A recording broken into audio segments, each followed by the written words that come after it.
जय जय श्री राम जय जय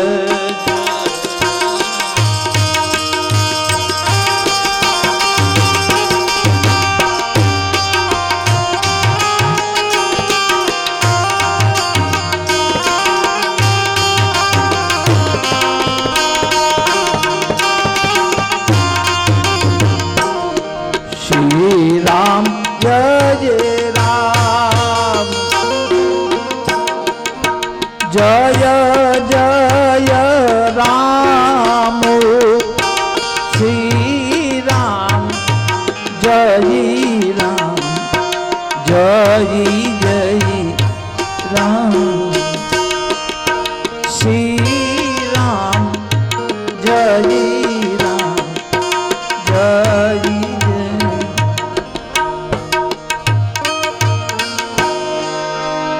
श्री रामचंद्र भगवान सद्गुरु भगवान सर्वे शक्तिमान की श्री आल भाई मां श्री चैतन्य हनुमान जी महाराज नमः पार्वती पतये हर हर महादेव।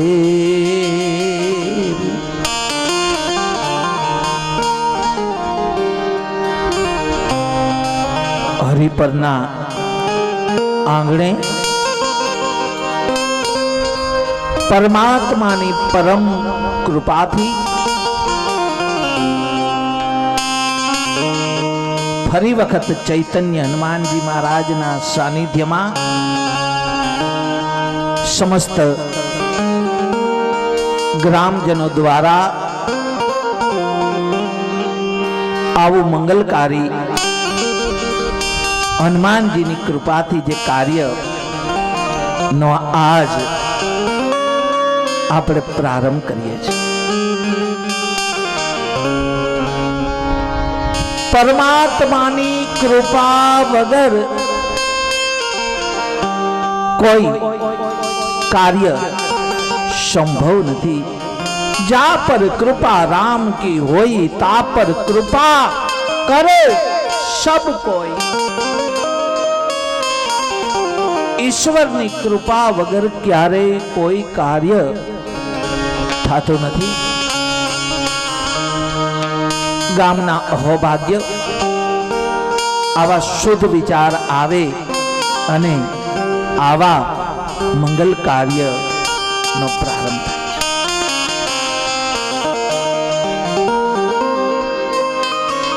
બીજું, કથા ગાતા પહેલા તમામ અહીંયા ઉપસ્થિત શ્રોતાઓ, સૌ પહેલા અમારા ભૂદેવો, વાજિંત્રવાળાઓ અને શ્રોતાજનો, કાર્યકર્તાઓ બધાઈને મારા વ્યાસપીઠ ઉપરથી પ્રણામ। જય શ્યારામ। બધાય ભાવથી બોલો જય શ્યારામ।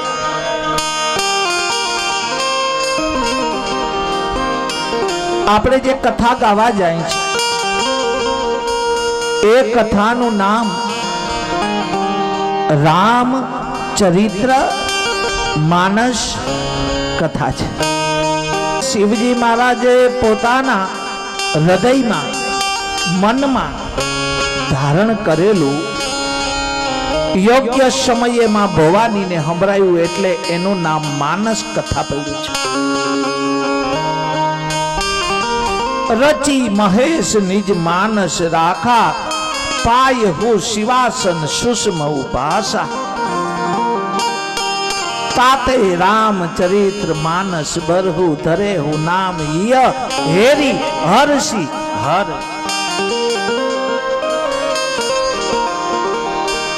જે કથા આપણે ગાવા જાય છે એ કથાના આમ તો આદિ કવિ વાલ્મીકીજી છે.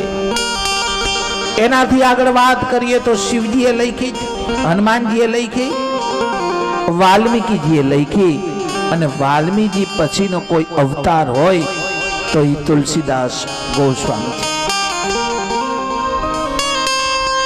અહીંયા જે આપણે ગ્રંથને ગાવાના છે એ તુલસીકૃત રામાયણ, જેના લેખક તુલસીદાસજી ગોસ્વામી છે. થોડીક તુલસીદાસના જીવન ચરિત્રની વાત કરી આગળ કથાને આપણે પ્રારંભ કરશું. પણ જે ખાલી પાંદડા ખાઈને જે કથા લખી ગયા એના ગુણ આપણે ગાવા જોઈએ. તો યમુનાની દક્ષિણે રાજાપુર નામે એક ગામ હતું. ત્યાં ભૂદેવ રહેતા, જેનું નામ આત્મારામ દુબે હતું. પત્નીનું નામ હુલસી હતું. એક દિવસ સંતોએ લખ્યું, સંવંત 1554 એક બાળકનો જન્મ થયો છે. ઘટના એવી બની કે જેવો બાળકનો જન્મ થયો તો બાળક રુદન કરે. આ બાળકના મુખમાં રામ શબ્દ નીકળ્યો. રામ નામનું ઉચ્ચારણ થયું છે. બીજી ઘટના એ બની કે 32 દાંત એના મોજૂદ હતા.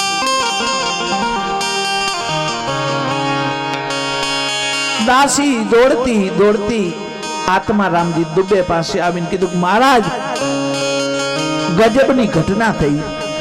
કે દાસી શું થયું?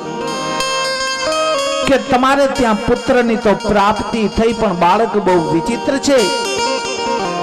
એ રુદન કરતું નથી, 32 દાંત મોજૂદ છે, અને એના મુખમાં જન્મતા વેદ રામ નામ અંકિત આવેલું છે.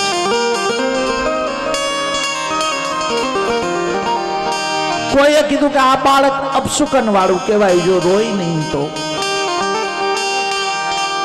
વિદ્વાનોને બોલાવ્યા, જ્યોતિષકારોને બોલાવ્યા. જ્યોતિષકારોએ કીધું કે લગભગ આ બાળક 3 દિવસ જો જીવી જાય તો પછી આગળની વિધિ કરશું. પણ જેને પરમાત્મા રાખે એનો કોણ વાળ વાકો કરી શકે?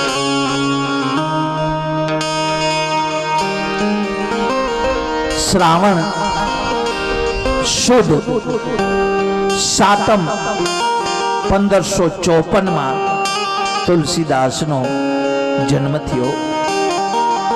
એક દિવસ ગયો, 2 દિવસ ગયા, ત્રીજે દિવસે હુલસીએ એની દાસીને કીધું કે તો આ બાળકને લઈને તારા પિયરમાં વહી જા, આ ઘરેણા લેતી જા અને જન્મ આપી.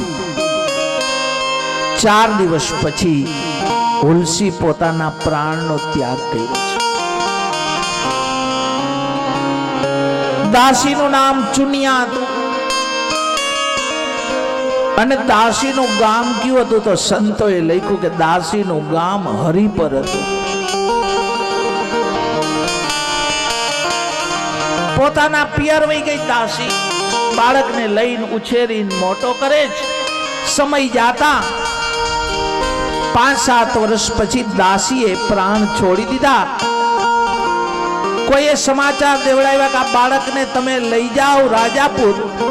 તુલસીદાસના પિતાએ ના પાડી કે એ બાળકને અમે લાવીને શું કરીએ, જેને જન્મ આપતા માએ પ્રાણ છોડી દીધા. જે પાલનહાર હતી દાસી પણ પ્રાણ છોડી દીધા.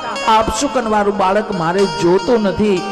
નાઈ સંદેશો લઈને આવ્યો, નાઈને પરત વળાવ્યા કે બાળક જોતું નથી. હવે બાળકનું કોઈ પાલનવાર હતું નહીં. ભોળાનાથ માં પાર્વતીને કીધું કે આ બાળકને જમવા તો આપણે દેવું પડે ને, કારણ કે એને જન્મતા વેત રામનું નામ લીધું છે. વિચાર તો કરો કે કેવી પરમાત્માની કૃપા. તુલસીદાસની ઉંમર 7 વર્ષની હતી. માં પાર્વતી બાળકને દરરોજ જમવા આપી જતી.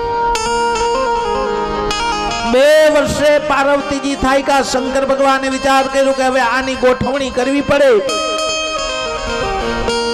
એવા શેષ સનાતનના શિષ્ય નરહરાનંદજીને શિવજીએ સપનામાં કીધું કે આ બાળકને તમે લાવી અને પરમાત્માના નામની દીક્ષા આપો.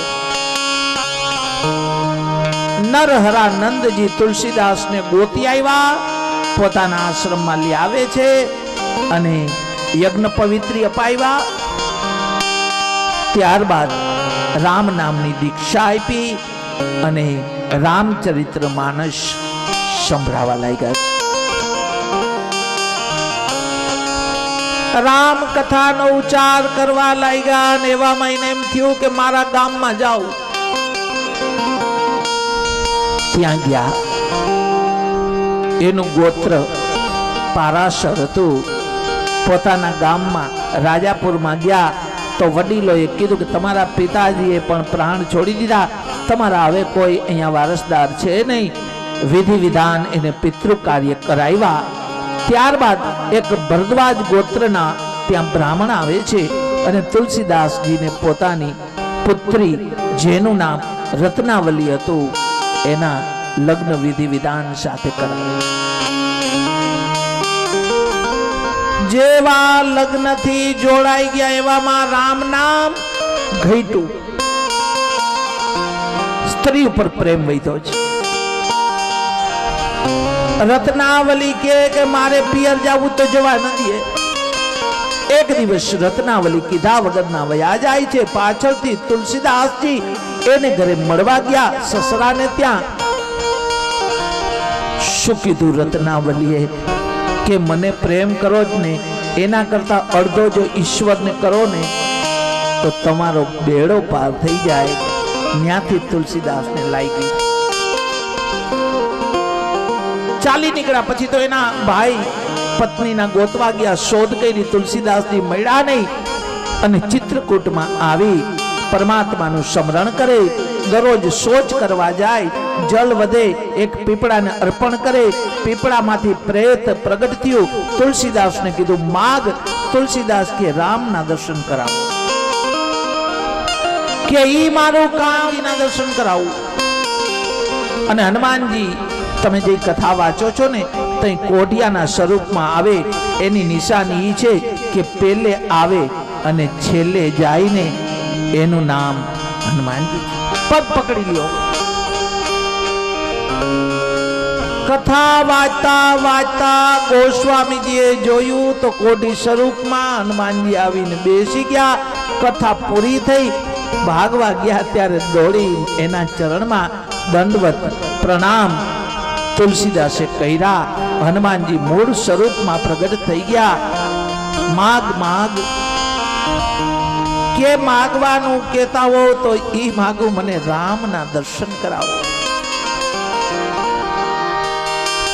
કે એને હજી વાર લાગશે, ચિત્રકૂટમાં તને થશે રામ દર્શન. બસ ચિત્રકૂટમાં રામ દર્શન થશે. હનુમાનજીએ વચન દીધું અને પછી એનો એક એક દિવસ કેટલો બધો જિજ્ઞાસાથી વહીતો હશે. સંતોએ લખ્યું કે પરમાત્મા રાજકુમારના રૂપમાં આવ્યા. એક વાર ન ઓળખી શક્યા, બીજી વાર આવ્યા ત્યારે હનુમાનજી પોપટનું સ્વરૂપ લઈ દુહો બોલ્યા છે. चित्रकूटना घाट पर भई संतन की भीड़, तुलसीदास चंदन घसे तिलक करे रघुवीर. परमात्माए सामेथी कीधुं के तुलसीदास जी अमने चंदन आपो, अमारे तिलक करवुं. परमात्मा तो थई गया तेता युगमां 400 वर्ष पहला 500 वर्ष पहला તુલસીદાસ નું ચંદન ઘસેલું પરમાત્મા તિલક કરી પોતે તો તિલક કર્યું પણ તુલસીદાસ ના ભાલમાં તિલક કર્યું.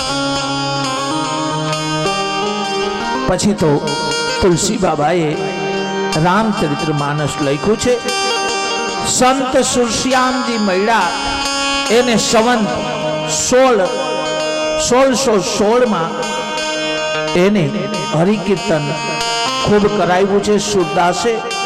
અને કૃષ્ણાવલી અને ગીતાવલી બે શાસ્ત્રો તુલસીદાસે સંવંત 1628 સુધી પોતે કંઠસ્થ કરી લીધા.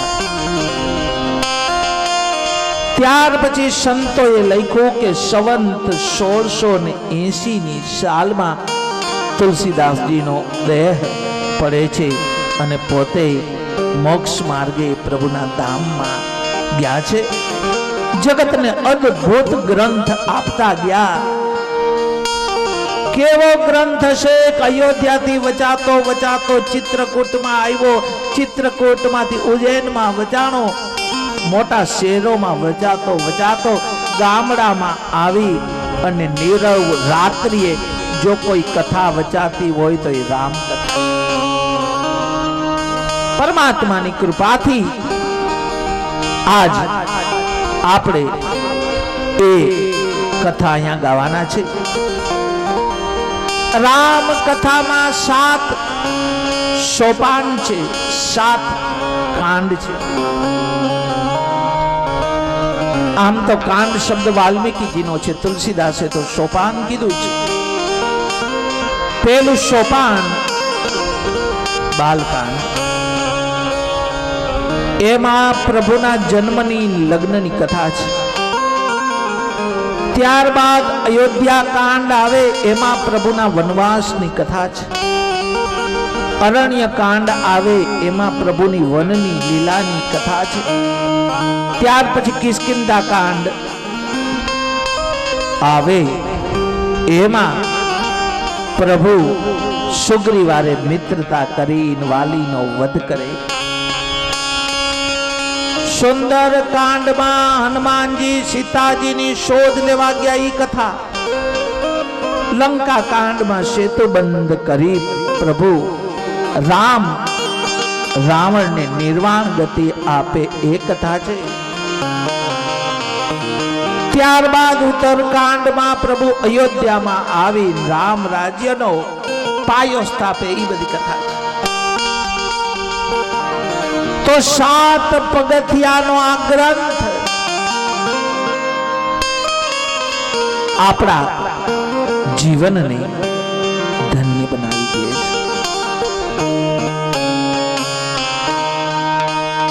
શ્રીમદ ભાગવતજીની કથા આપણને એવું સમજાવે કે માણસે કેવું કર્તવ્ય કરીને મરવું જોઈએ.